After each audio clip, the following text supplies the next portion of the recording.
Good evening, students. Welcome to the class. In the last class, we are discussing about bonding in metal carbonyls.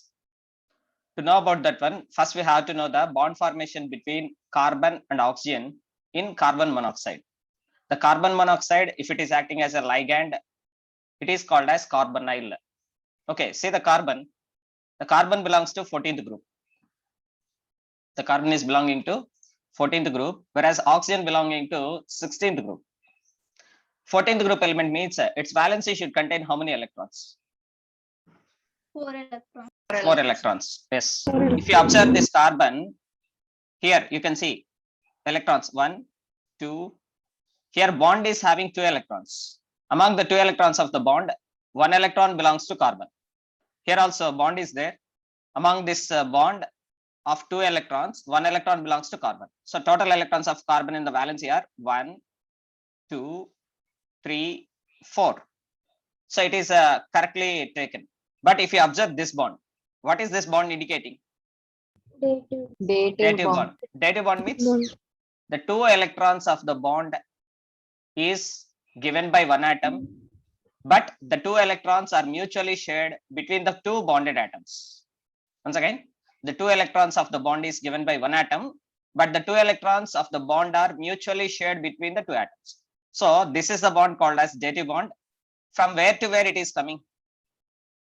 Oxygen to carbon. Yes, oxygen to carbon. Actually, oxygen is more electronegative with compared to carbon. So oxygen should attract the electrons. But in the case of formation of carbon monoxide, instead of attracting the electrons by the oxygen, one of the lone pair of oxygen is donated back towards the carbon. This bond is called as back bonding. Back bonding. Actually, if you observe any oxygen, how many lone pairs should be there on the oxygen? 2 lone pairs. But here oxygen is having only 1 lone pair, means the second lone pair is donated back towards the carbon. Is it capable? Is the carbon is capable to attract the pair of electrons? Yes, it is capable. Why? Because means if you observe the electronic configuration of carbon, the valency is having 2p2. 2px is having 1 electron. 2py is having 1 electron.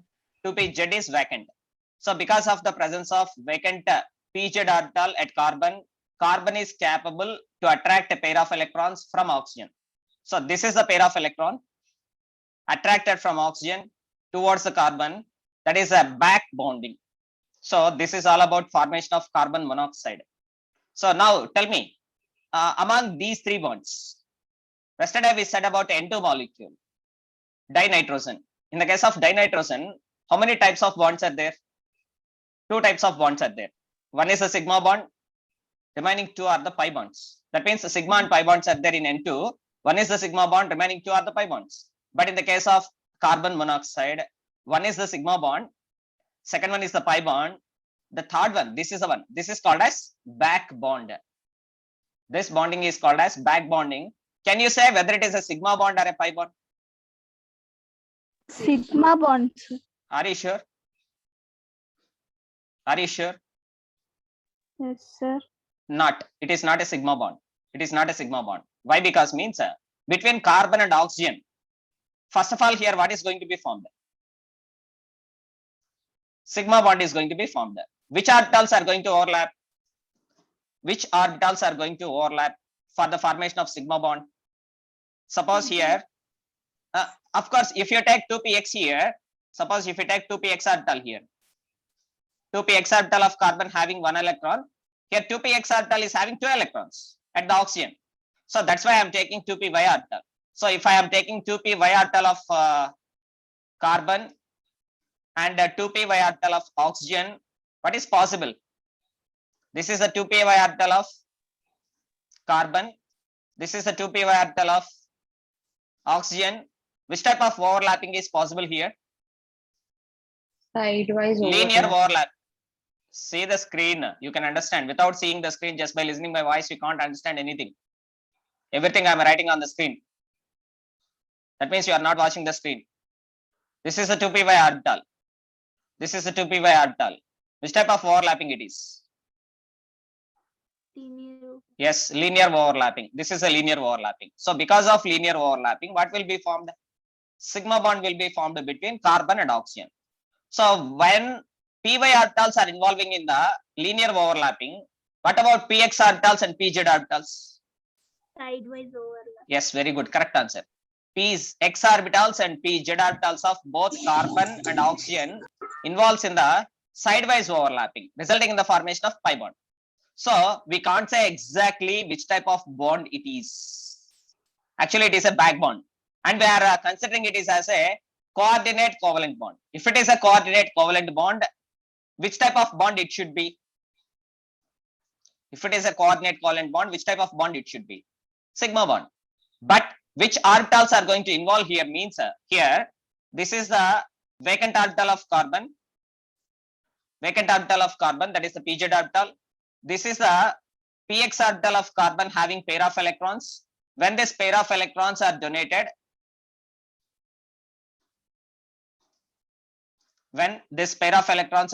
from oxygen to carbon. Now, here it is pz orbital, here it is px orbital. Is it possible? That means it is not possible. So we should not consider this orbital as pz orbital. We should consider this orbital as pz orbital. We should not consider this one as px orbital. We should consider this one as pz orbital, because if I take pz orbital, this is a pz orbital. Again, this is a pz orbital. What is possible here? Linear overlap. Yes, linear overlapping is possible. If it is the linear overlapping and this is the pz orbital of carbon, this is a pz orbital of carbon vacant, and this is a pz orbital of oxygen having pair of electrons. When this pair of electrons are donated back, then which type of overlapping means? Again, linear overlapping. Linear overlapping resulting in the formation of sigma bond. Now, if you observe the carbon monoxide, first of all, it is the formation of sigma bond between carbon and oxygen because of overlapping of py orbital of carbon with py orbital of oxygen. Next, it is the formation of pi bond between oxygen and carbon. How it is possible? Px orbital, because here I am taking this orbital as pz orbital. So if it is considered as px orbital, here also px orbital is there. Px orbital undergoes sideways overlapping, resulting in the formation of pi bond. This is a sigma bond. Again, a sigma bond is going to be formed, but it is not the sigma bond, it is the back bond. Of course, it is a sigma bond, it is called as a back bond. So now in the case of carbon monoxide, how many types of bonds are there? 3 types of bonds are there. One is the pure sigma bond, the second one is the pure pi bond, the third one is the coordinate covalent bond, that is the back bond. So one thing you have to understand, in the formation of carbon monoxide, according to molecular orbital energy diagram, see the electronic configuration. What is the electronic configuration according to molecular orbital energy diagram? Sigma 1s2, sigma star 1s2, sigma 2s2, sigma star 2s2, pi 2 px2, pi 2 py2, pi 2 vz2. If I consider this is just like N2. If I consider, why? Because means N2 is having 14 electrons. Carbon monoxide is also having 14 electrons. So because of isoelectronic series, I can write the electronic configuration of carbon monoxide like this one: sigma 1s2, sigma star 1s2, sigma 2s2, sigma star 2s2, pi 2 px2, pi 2 py2, sigma 2 pz2. But in the case of N2, what is going to be there means one sigma bond is there between nitrogen and nitrogen, 2 pi bonds are there. But in the case of carbon monoxide, one is the pure sigma bond, one is the pure pi bond, one is going to be the back bond, that is the dative bond. Is it understood to you? Sir. Okay. In case it is not understood, no need to worry. You can say, sir, it is not understood. Once again, I can explain. Don't worry to ask if you are not going to understood. We are here to explain you number of times, any number of times. Just give me a minute. I'm going to erase some unnecessary things. Yes, once again, see the MOED of carbon monoxide.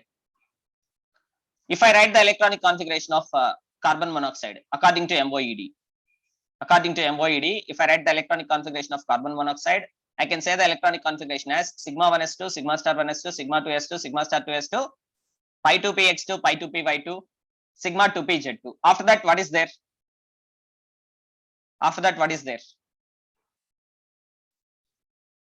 Anybody please respond. After that, what I can write?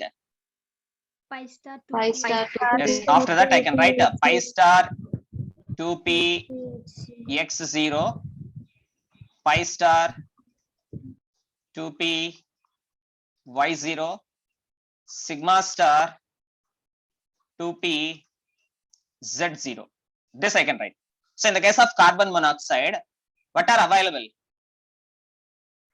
In the carbon monoxide molecule, what are available? vacant p orbital. Vacant orbitals are available. Which type of vacant orbitals are available? Anti-bonding. Yes, very good. Anti-bonding. Anti-bonding Vacant molecular orbitals are available as vacant orbitals. Anti-bonding, write down this point. In the case of carbon monoxide,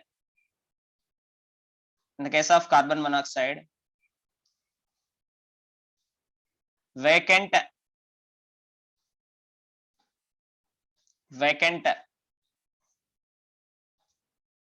anti-bonding molecular orbitals are available. Vacant anti-bonding molecular orbitals are available. When the vacant orbitals are available, they are capable to gain the electrons. The vacant orbitals are capable to gain the electrons. Then who are going to donate the electrons? Who are going to donate the electrons? Yes, on the screen you are seeing who are going to donate the electrons. In the metal carbonyls, the metal, central metal, valency of the central metal is having some pairs of electrons in their d orbitals. So one of the pair of electron in the valency shell of the central metal atom is donated from metal atom to or metal ion to vacant orbital of the carbon monoxide. Which type of vacant orbital it is? Anti-bonding. Yes, pi star anti-bonding. Star is indicating anti-bonding. So there is a possibility of donation of lone pair from ligand to central metal, as well as there is a back donation. This donation is called as back donation from metal to vacant orbitals of ligand. If the lone pair of electrons are donated, this is called as back donation. Again, this is called as back bonding. Generally, we are expecting electron pairs are going to donate from should be donated from ligand to central metal. Ligand to central metal. As a result, what is going to be formed? Sigma bond is going to be formed. Of course, a dative bond is going to be formed. But in the case of metal carbonyls, some of the pairs of electrons in the valency shells of metals or metal ions, they are going to be donated back towards the pi star anti-bonding molecular orbitals of carbon monoxide molecules. This type of effect is called as synergic effect. So whenever, observe on the right side screen at the bottom, whenever a bond is going to be formed from metal to ligand, only one bond is there, suppose. Here only one bond is there, that is weak bond. When the bond is going to be formed between metal to ligand also, what about the strength of the complex? Increases. Yes, correct. Increases. So because of the synergic effect in the metal carbonyls, the strength of the complex is getting increased. So here you can observe two types of bonds are going to be formed. What is the first bond going to be formed? What is the first bond going to be formed? It is the sigma bond between. It is the sigma bond between ligand to. It is the sigma bond between ligand to metal. After the formation of this sigma bond, there is a pi bond formation from metal to pi star anti-bonding molecular orbitals of ligands. Then this bonding is called as synergic effect. The formation of this type of bonds is known as synergic effect. Yes, on the screen you are seeing an example. Formation of NiCO taken 4 times. Tetracarbonyl nickel 0. The IUPAC name of the complex is tetracarbonyl nickel 0. So first I am taking the nickel atom, atomic number 28, electronic configuration, argon, 4s2 3d8. If you observe the nickel valency shell, how many unpaired electrons are there? Means 2 unpaired electrons are there, right?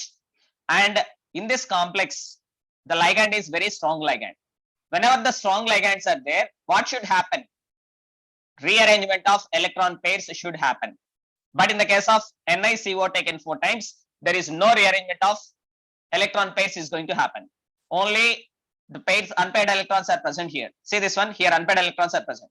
But why I am writing 3d10? Here why I am writing 3d10? If I write 3d10, from where these electrons are coming? 4s2. From where these electrons are coming? Yes, 4s2.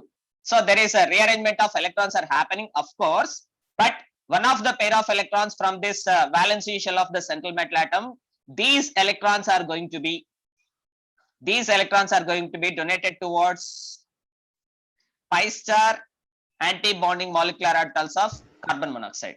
Whereas these orbitals, 4s orbital is available, 4p orbital available, these orbitals are going to attract the electrons. First electron pair from first ligand, second electron pair from second ligand, third electron pair from third ligand, fourth electron pair from fourth ligand. So the vacant orbitals which are available, they are going to attract the electron pairs. These are going to attract the electron pairs from ligands. Whereas central metal containing electron pairs in the valency shell, all these are the electron pairs in the valency shell of the central metal. These are donated back towards the pi star anti-bonding molecular orbitals of the carbon monoxide molecule. As a result, there is a back bonding is happening. That effect is called as synergic effect. Because of this reason, the metal carbonyls are going to be more stable. Is it clear to all of you? Yes, sir. Yes, sir.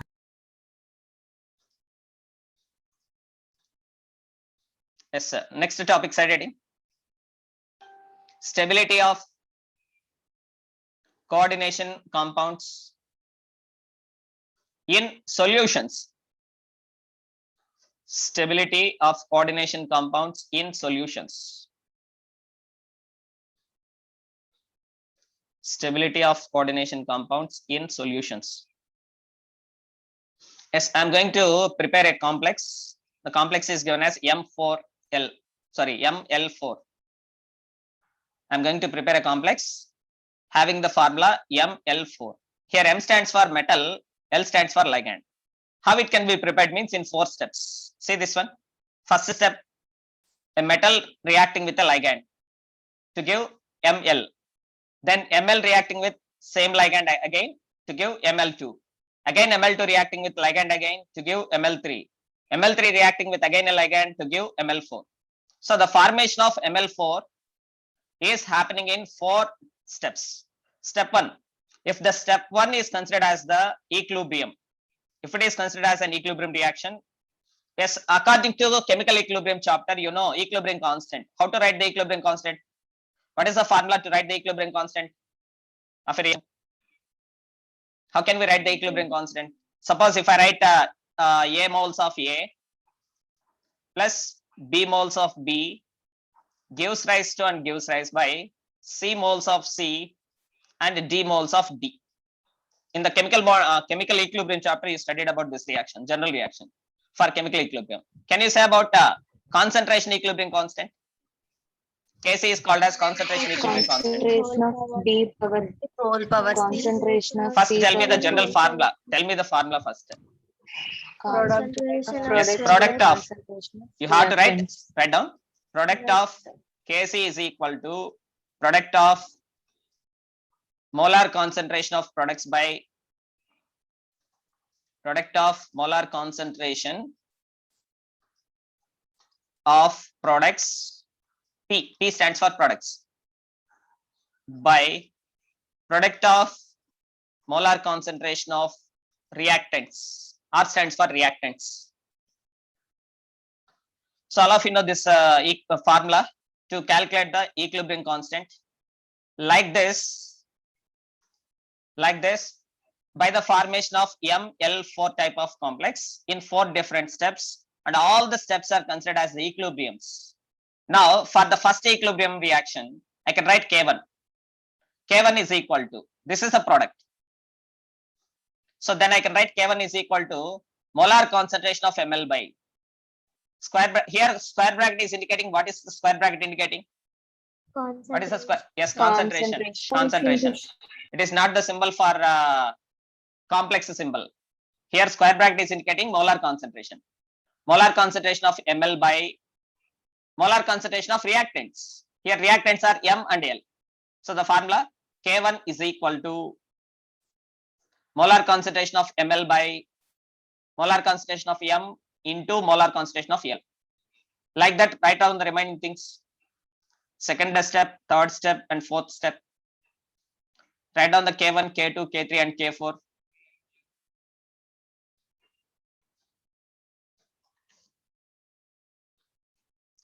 All of you, by seeing the screen, write down the steps in your notes.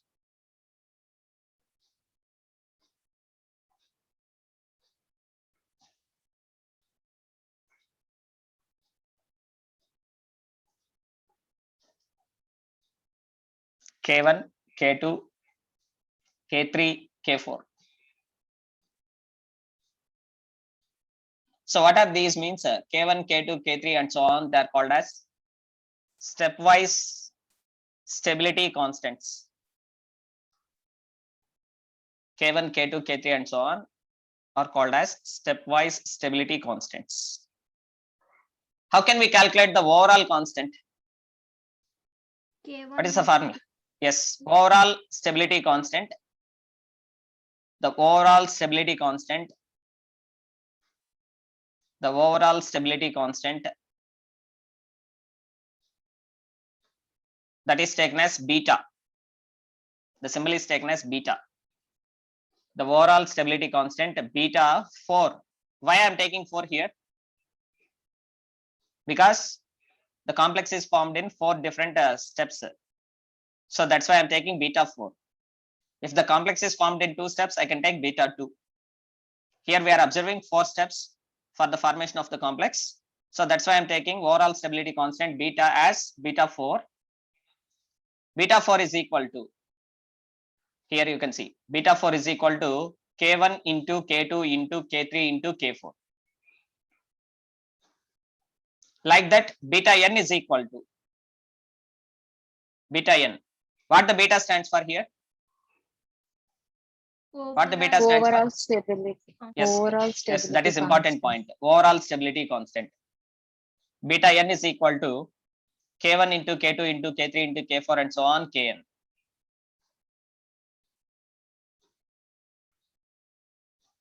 We are discussing about stability of coordination compounds or stability of complex compounds. So on which factor the stability of coordination compounds depending? On which factor the stability is depending? Overall stability constant. As the overall stability constant increases, the stability of the coordination compounds increases. The stability of coordination compounds increases. So here overall stability constant is taken as beta n, stability constant. What about instability constant? If its reciprocal value is taken, reciprocal means 1 by. If I am taking the reciprocal value, that is 1 by beta n, the 1 by beta n is called as 1 by beta n is called as instability constant. By seeing the screen, you can understand. Just by listening, you can't understand. You have to observe the screen also. The reciprocal of overall stability constant is called as instability constant. That is 1 by beta n. 1 by beta n. Write down the problem.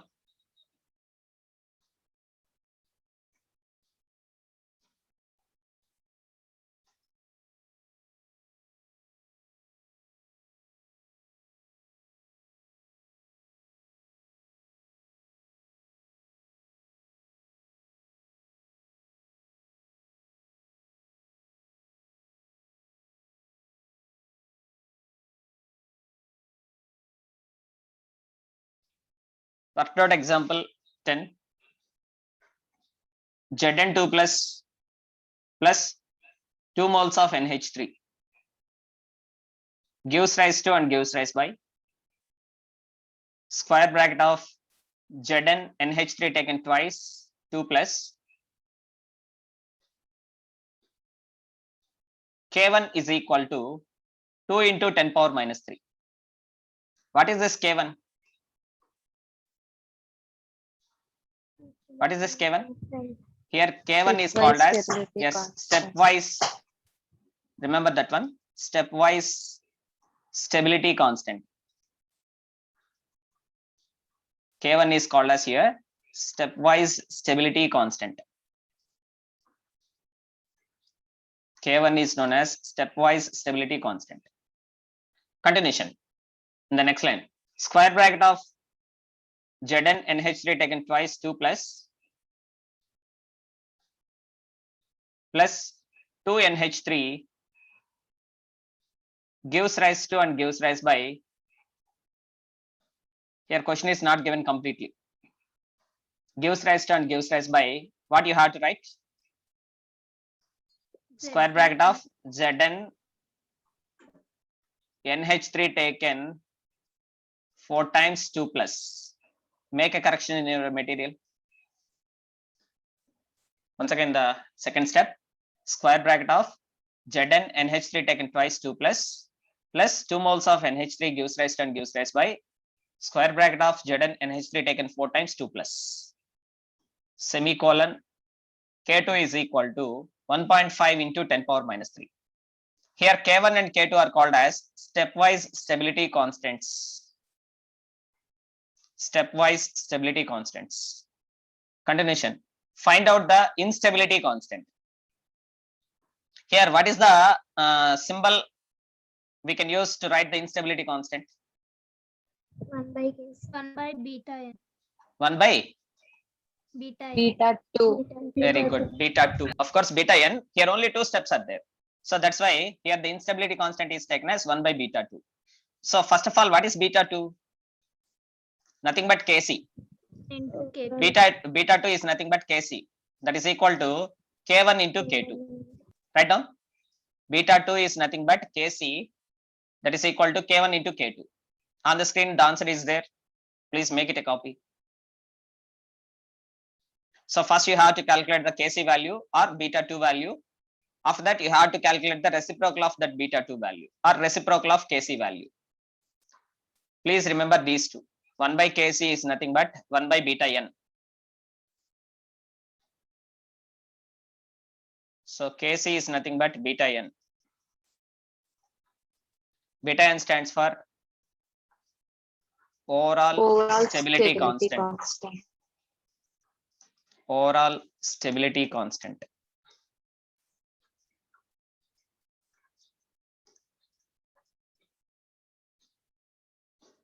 So మీ time నేను waste చేయదలుచుకోలేదు, ఇది simple గా మీరు అందరు చేస్తారు, material answer ఉంది, check చేసుకోండి. So in text question, write down this problem for your assignment just like the previous problem. So once again I am saying in text questions are most important for NEET examination. Directly these questions will be asked without any change in the numericals also. By giving the same numbers, same values, the questions will get repeated for your NEET examinations. So try to practice as many as possible from your NCERT textbook, particularly the in-text questions. In-text questions are known as IQ.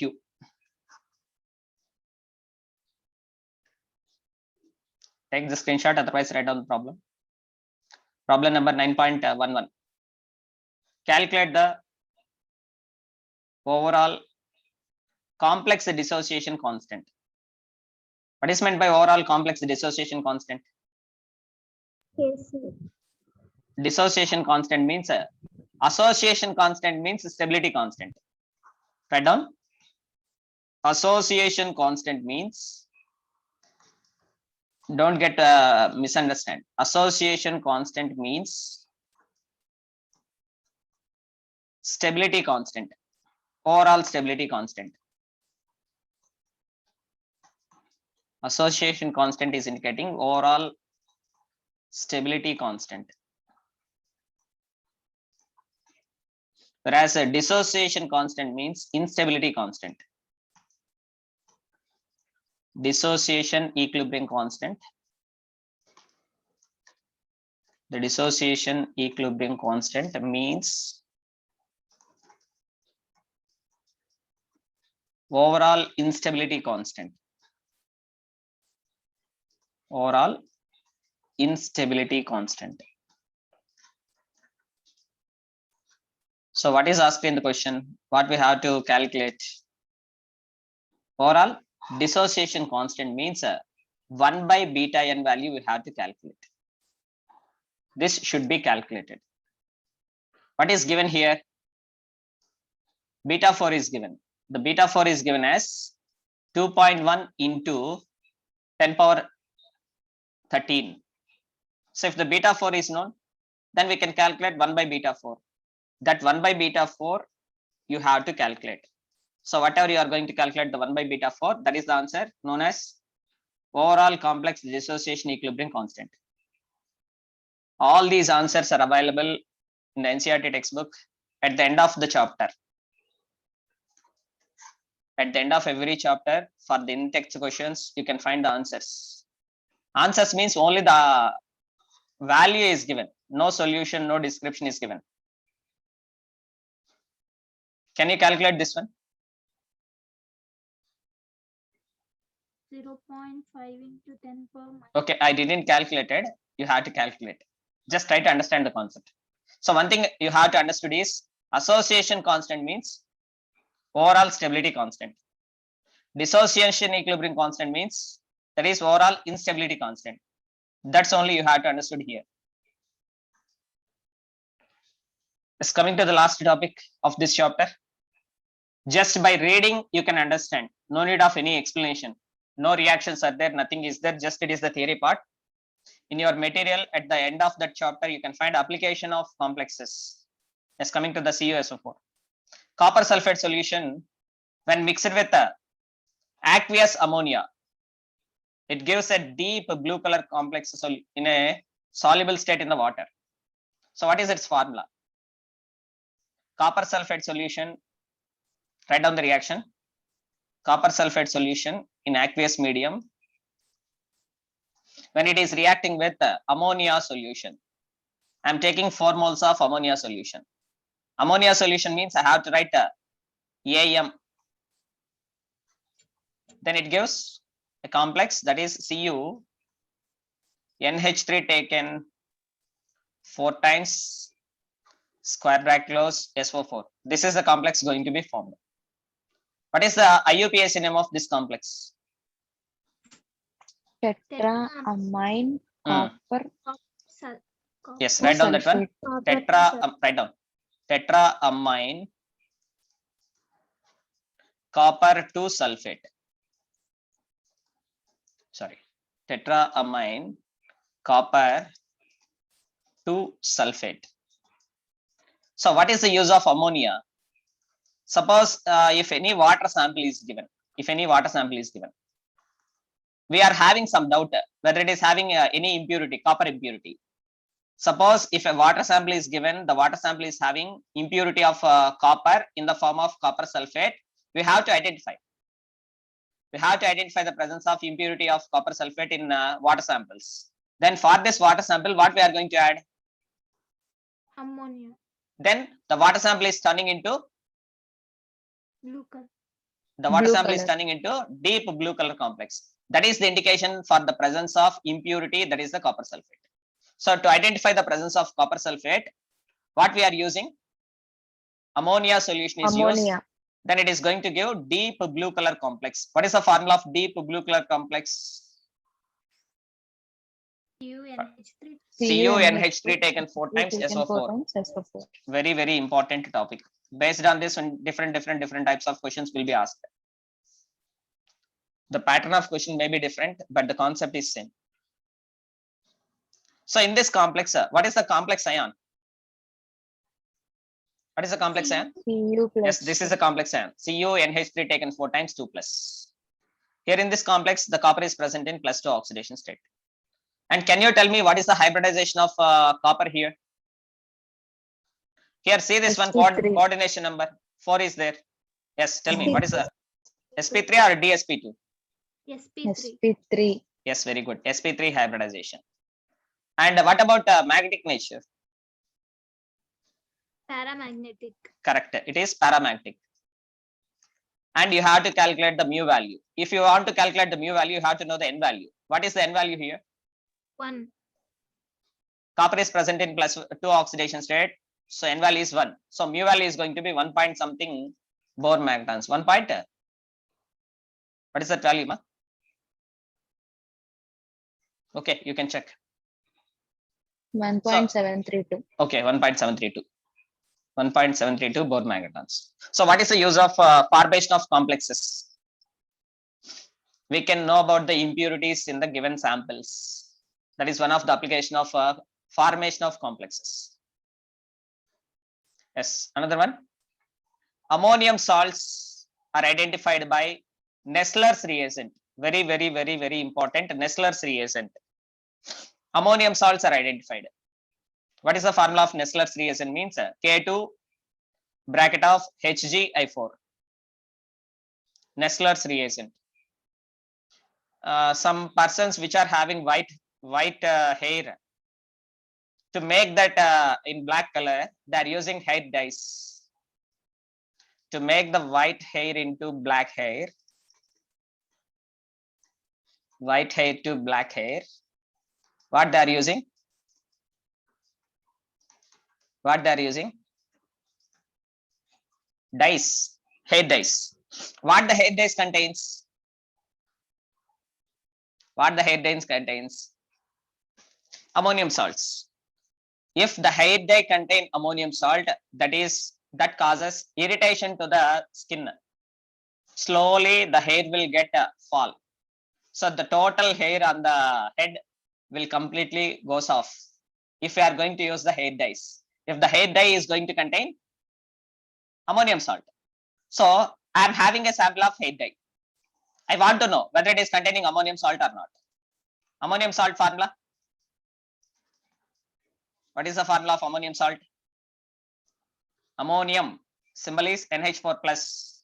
Salt means with any halogen or any other ion, negative ion. So the ammonium salt's general formula is NH4 plus X minus. To identify the presence of ammonium salts in the hair dyes, that hair dye is treated with potassium mercuric iodate. That is the common name. Potassium mercuric iodate. That is called as Nessler's reagent. Right. Coming to the next one.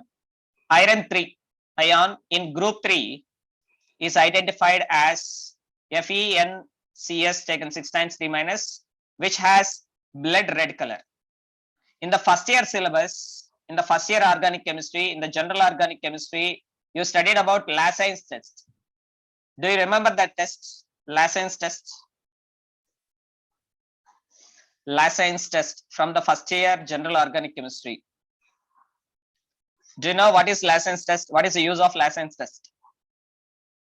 Anybody please respond.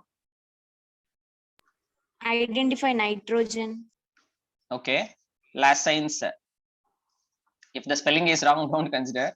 Lassen's test is used for the identification of nitrogen, phosphorus, sulfur, halogens present in the given organic compound. Later you can go through that textbook once again regarding Lassen's test. If both nitrogen and sulfur both are present in the given organic compound, what the organic compound contain? Carbon atom. Organic compound is containing carbon atom. So including the carbon atom, if the organic compound is containing nitrogen atom and sulfur atom, then that organic compound is first fused with sodium metal. This is the Lassen's test I am saying. So first the organic compound is fused with sodium metal, then that fused extract, that extract is called as Lassen's extract or sodium extract. So the obtained extract, organic compound fused with sodium metal, that is called as extract. Extract is reacted with ferrous sulfate in presence of sulfuric acid. Sulfuric acid is acting as oxidizing agent. Here in ferrous sulfate, what is the oxidation state of iron? +2. Very good, very good. +2. In ferrous sulfate, iron is present in +2 oxidation state, but H2SO4 acting as oxidizing agent.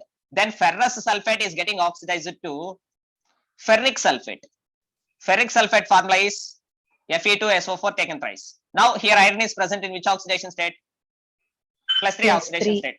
This ferric sulfate which is formed is going to react with carbon, nitrogen and sulfur present in the organic compound. Then that is giving the complex blood red color complex. So this is a bit from this chapter as well as from first year organic chemistry. So formation of blood red color is the indication for the identification of both nitrogen and sulfur. Write down this point. Formation of blood red color complex. Formation of blood red color complex in the Lassen's test. Formation of blood red color complex in the Lassen's test is used to identify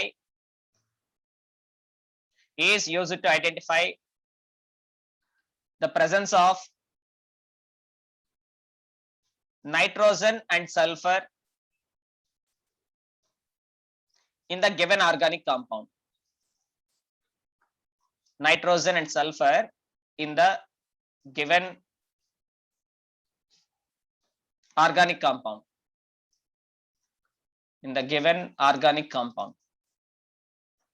So what is the formula of blood red color complex? You have to remember the complex formula. The formula of blood red color complex is square bracket of Fe NCS taken 6 times 3 minus square bracket of Fe NCS taken 6 times 3 minus. Very important bit from general organic chemistry.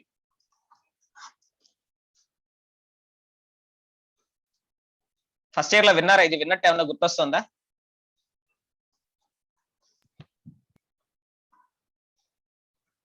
Respond అవ్వాలి.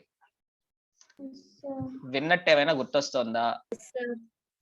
Okay, so అన్నిటికీ yes అంటే అయిపోతుంది simple గా. No అంటే problem ఎవరికైనా. Okay, next point. In photography the developing of negative is based on complex formation. So nowadays this method is not used. In olden days, when we are taking the photos with the help of normal cameras, in the normal cameras, what they are going to use to take the photos? What they are going to use?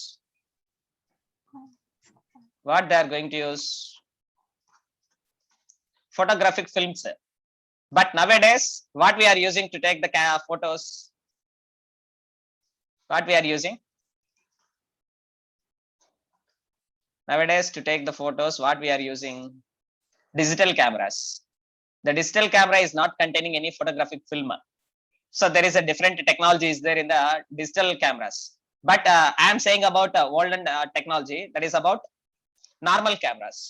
So when we are going to take any photo by using the normal camera where it is packed with photographic film, that photographic film, after taking the photo, the photographic film is going to be washed in a solution. The solution is named as hypo solution. The name of the solution is called as hypo solution. What is meant by hypo? This is the hypo solution. Write down the formula. Na2S2O3 is called as hypo solution. Sodium thiosulfate solution. Sodium thiosulfate solution is called as hypo solution.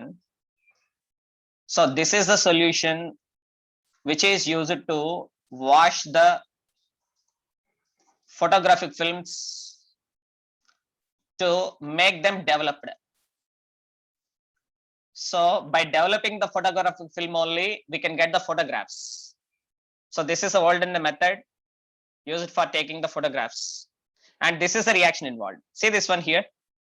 All of you see the screen. Silver bromide.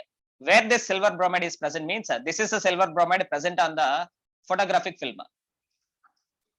So the silver bromide present on the photographic film, when it is going to react with hypo solution, that means this is a photographic film washed with hypo solution, then that is going to give a complex. So because of the formation of this complex only, we will get the photographs.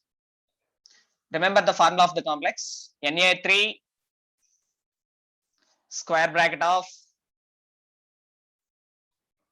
Ag bracket of S2O3 taken twice. S2O3 taken twice. What is its IUPAC name? What is its Sodium. IUPAC name? Yes, tell me. Sodium, Di. sodium, di, Thiosulfate. S2O3 2 minus is called as a thiosulfate ion. Write down. S2O3 2 minus is called as, all of you know SO4 2 minus. Ma. What is the name of SO4 2 minus? Sulfate ion. Sulfate ion. Write down that one. SO4 2 minus is called as sulfate ion. SO4 2 minus is called as sulfate ion. From this SO4 2 minus, one of the oxygen is replaced with sulfur. So when sulfur is added, then it is called as thio. So now its name is thiosulfate ion. S2O3 2 minus, very important. S2O3 2 minus ion, the name is thiosulfate ion. Now tell me the complex name. Na3 bracket of Ag S2O3 taken twice. What is its IUPAC name? Sodium thiosulfato. Very important one. Silver. Thiosulfato. Yes, correct. Argentate. Why? Because means it is anionic complex. This is the anionic complex. So we have to say argent. Yes, tell me. Argentate. Argentate. 1 ion. Argentate. 1. 1 ion. It is not the ion. Ion కాదు. There is no charge. See this complex. There is no charge.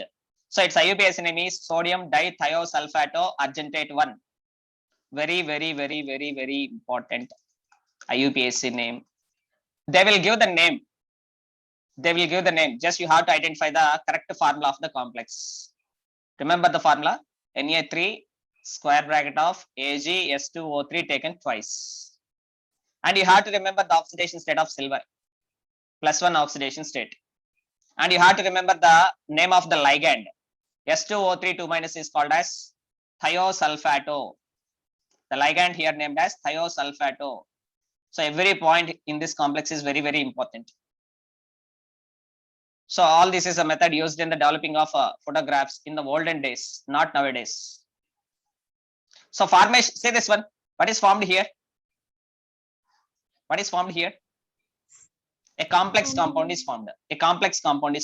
So there is a regular uses of complex compounds in our daily life. In our daily life, we are going along a number of complex compounds.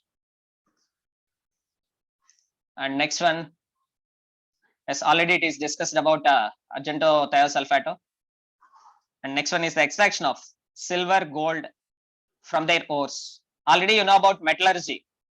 In the metallurgy, you studied about extraction of silver and extraction of gold. Do you remember the process extraction of silver and gold? Leaching of ores. Do you remember the word leaching? Do you remember the word leaching process? Leaching. What is meant by leaching?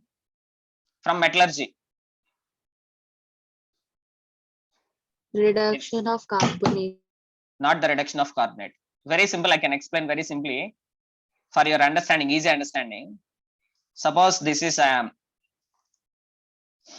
after some hours, I am getting dirt on my skin. To remove the dirt from my skin, what I am going to do? I am going to wash my face with a suitable solvent.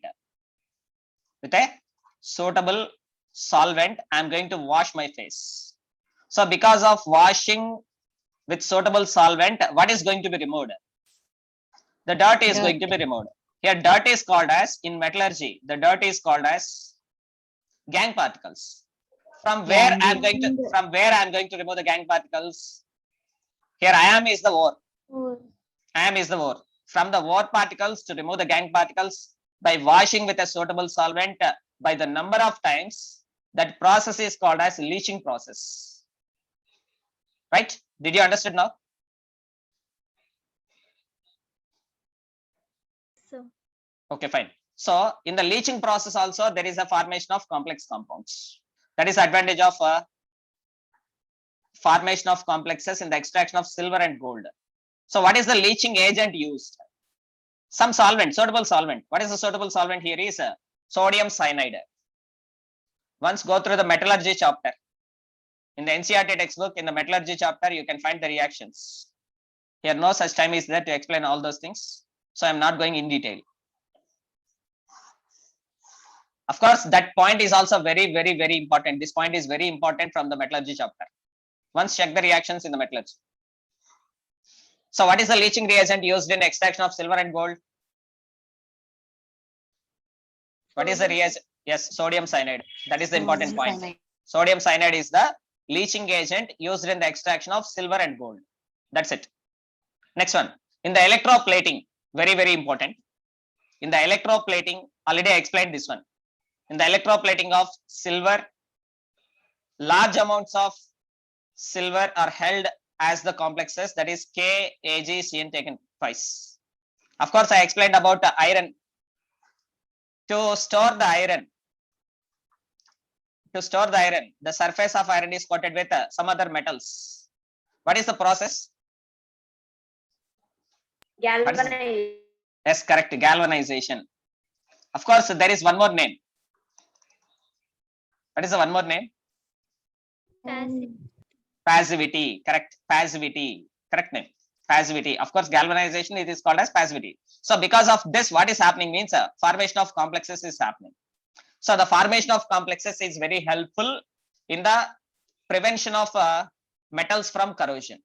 Right? That is called as electroplating here. Next, hemoglobin. All of you know about hemoglobin. In the lower section, school level, you studied about hemoglobin. The hemoglobin is containing a complex. The complex is containing Fe2 plus. Very, very important. The transition metal present in the hemoglobin is iron in the form of Fe2 plus. Fe2 plus. Next, chlorophyll. Again, you know about this one, being biology students, that is present in the plants, chlorophyll. Chlorophyll is also a complex that contains Magnesium. Mg2 plus. Of course, Mg2 plus is a non-transition element. It is not the transition element. Even though it is not a transition element, magnesium is also forming complex compounds in the plants in the form of chlorophyll. And coming to the next one, vitamin B12. Again, all of us know very common vitamin B12. What is the name? What is the common name of Cyanocobalamin. Cobalamin. That means it is containing cobalt in +3 oxidation state. So in everyday life, we are going along with a number of complex compounds, particularly in the form of medicines.